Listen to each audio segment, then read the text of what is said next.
Meron ako mga paniwala tungkol sa Panginoon na nakatulong talaga sa pagpalago ng negosyo namin. I always remember, God is creator.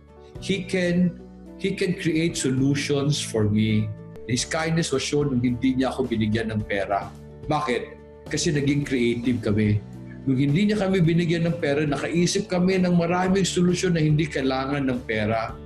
So God's greatest blessing to me was time and ability. Gusto ka bigyan ni God ng pera? Pwede. Pag hindi ka niya binigyan ng pera, kasi hindi yon ang gusto niyang solusyon para sa iyo. God is owner, I am steward. As a steward, para matuwa yung owner, kailangan ko gawin kung ano gusto niya, hindi yung gusto ko.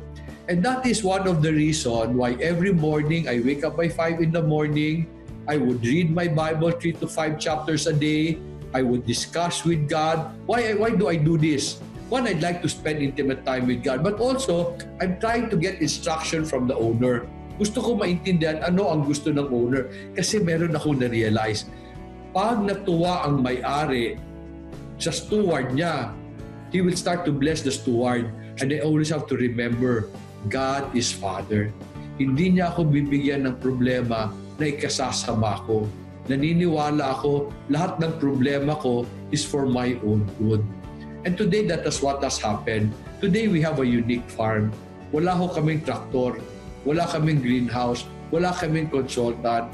Over the years, God has continually grown our wisdom and our ability, our creativity. And His greatest blessing is, hindi niya ako binigyan ng pera, binigyan niya ako ng oras, and then tinuruan niya ako sa Bible. So if you will look at the Bible, God's design is always to start with what you have.